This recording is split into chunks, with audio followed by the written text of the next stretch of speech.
Okay, guys, so this is just going to be a total smackdown of a pro-Israeli guest who went on Piers Morgan to debate Dave Smith, and she asked for it. She basically said, okay, I want to debate Dave Smith. He's stupid. He's dumb. I'm going to destroy him.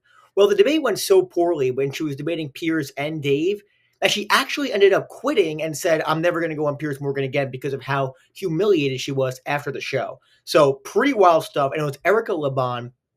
Again, extremely pro-Israeli. She'll defend anything that they do, basically. I mean, it's genuinely insane.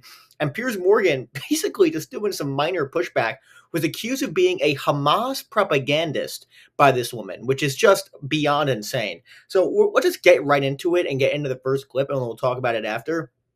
Totally wild stuff. Here's the first clip, and we'll talk about it after. And guys, by the way, make sure to like and subscribe. Hit that subscribe button. It's super good for the algorithm. Make sure to like, drop a comment. My Patreon link is in the description as well. We're continuing to grow, and your support is greatly appreciated. So here's the first clip, and we'll talk about it after. Is different, and to be demoralized means to not understand that. Hang on a second. All right, let me jump in there, because actually, what difference does it make to the innocent civilians who are... Doesn't make a difference. Well, hang on. What difference does it make to innocent civilians who are killed? Whether one has a better, motivation for doing it. Because my problem with what Israel's doing in Gaza is that, in direct contrast to what it did in Lebanon with Hezbollah, in direct contrast to what it did in Iran, both very precise, very targeted, very successful operations, minimal civilian casualties. In Gaza, in Gaza, the strategy has been completely different. It's been a strategy of sort of nihilism, where they just destroy everything in Gaza. Almost every hospital is either now... Well, hang on, let me finish. Is either destroyed or damaged in some way. We know this, actually, because we have to listen to British doctors who've come out and told everybody what is actually going on there, because, of course, international journalists are still banned by the IDF, even though they were allowed in previous conflicts in Gaza. They're not allowed in to verify anything in this one, which I find very suspicious. But here's my point, Elika. I defended Israel's right to defend itself after October the 7th, not least because the Hamas spokesman went public almost immediately and said, we want to keep doing this. So I completely understand Israel's not just a need or a right, but a duty to defend its people. However, what we've seen in the last few months, with a 3-month blockade of starvation of already war-torn, impoverished people, and then this constant bombardment, including in the last 6 weeks, endless bombardments of people who are desperately lining up to get food.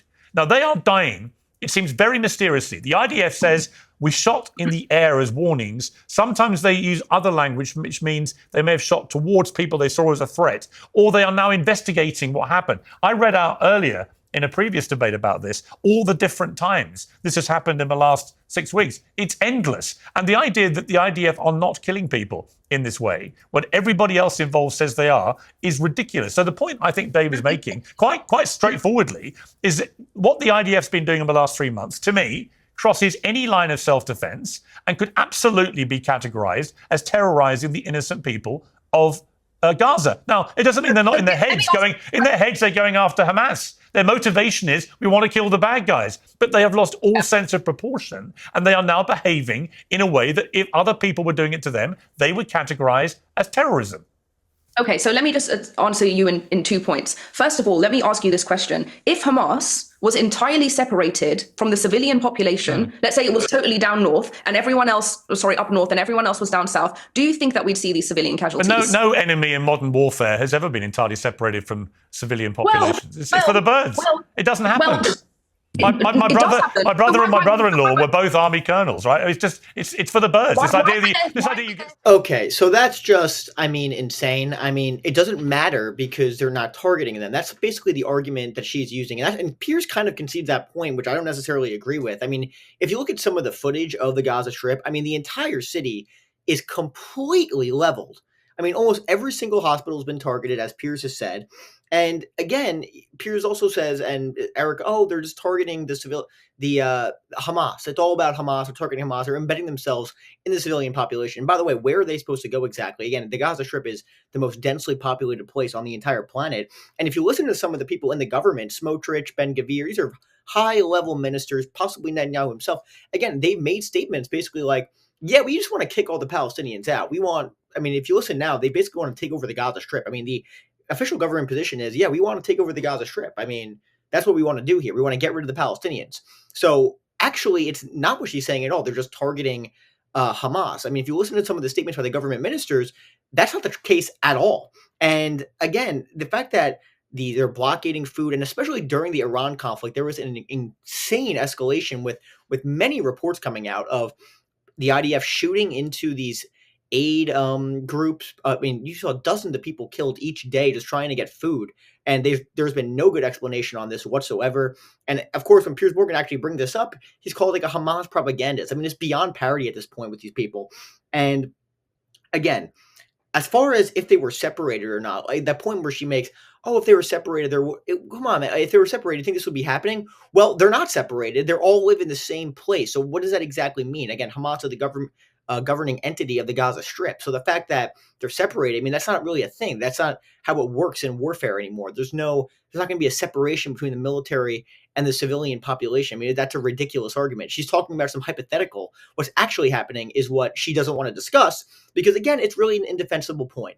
So, again, it gets worse and worse. I mean, she completely melts down in the second clip, which we'll talk about it after. So let's just get right into it. But I think, again, basically saying all the blame goes to Hamas. Basically, the people dropping the bombs, they deserve no blame whatsoever. I mean, it's beyond embarrassing. So, I mean, here's the second clip, and we'll talk about it after. And kills tens of thousands of civilians as they go after Hamas. I don't understand the difference. Okay, let me answer the question, and then you'll understand. What you're doing right now is you're not just legitimizing Hamas's strategy; you are encouraging it. No, because the whole. When did I encourage it? Okay, well, let me explain. And then people are listening to this, right? I mean, they know what I've said.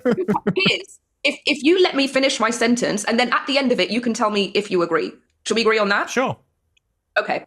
When Hamas intentionally embeds itself amongst civilian populations, the whole point of that strategy is that there'll be so much civilian casualties that the world will look at Israel and say, what an abhorrent pariah state that has lost all legitimacy. Okay, so let me finish.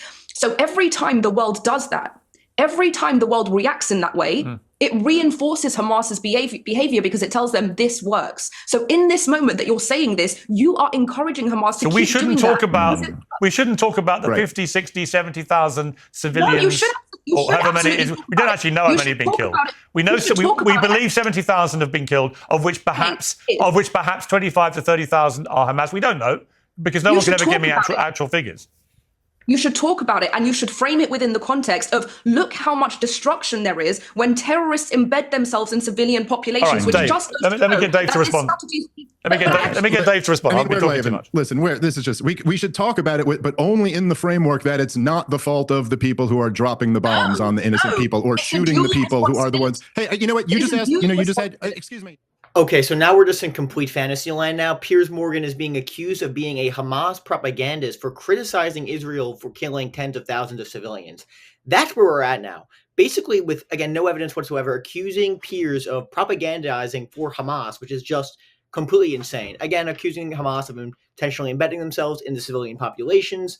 And again, as I said, the city literally doesn't exist. Some of the videos it looks like a dystopian wasteland. I mean, it's completely insane what's happened to the Gaza Strip. And again, what she is trying to do, what she is trying to clearly articulate is none of this is Israel's fault. Israel deserves zero blame whatsoever. It's all Hamas, Hamas, Hamas. And that's what they do. So the people dropping the bombs, again, they don't deserve any sort of blame whatsoever. And it's completely embarrassing. And people are just not buying it anymore. They're just not buying it. It's embarrassing. It's a joke. And frankly, I'm not sure how these people if they believe what they're saying or if they just know they're being propagandists. I'm really not sure at this point, but I mean, it's just beyond pathetic, okay? And again, just to frame it, and Dave Smith brings up a good point at the end. She's trying to frame it as Israel does nothing wrong. It's all Hamas. And she's trying to basically portray it from a propagandized version that Israel wants you to basically portray it, okay?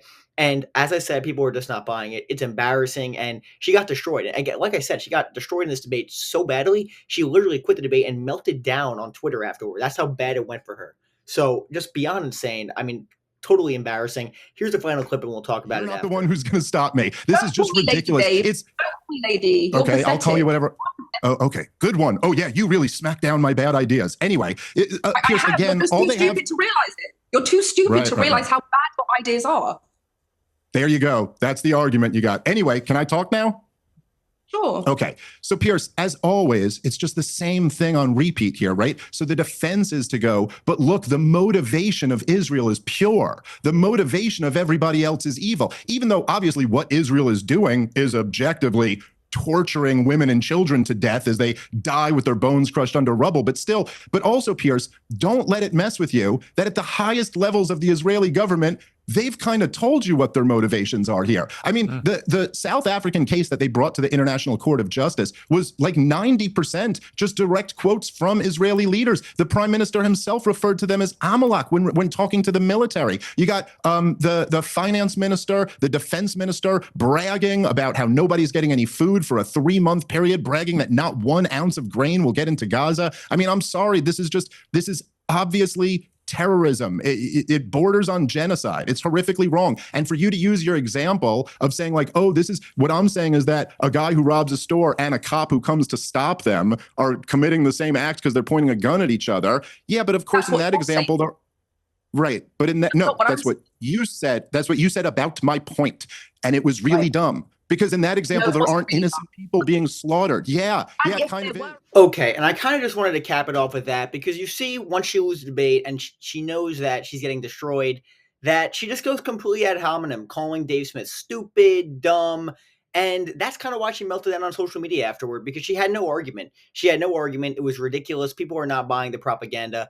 I thought Piers did a good job of just smacking down the propaganda she was saying. I thought Dave Smith overall he didn't even have to do much. I mean, it was completely insane, some of the propaganda that was spewing from her mouth.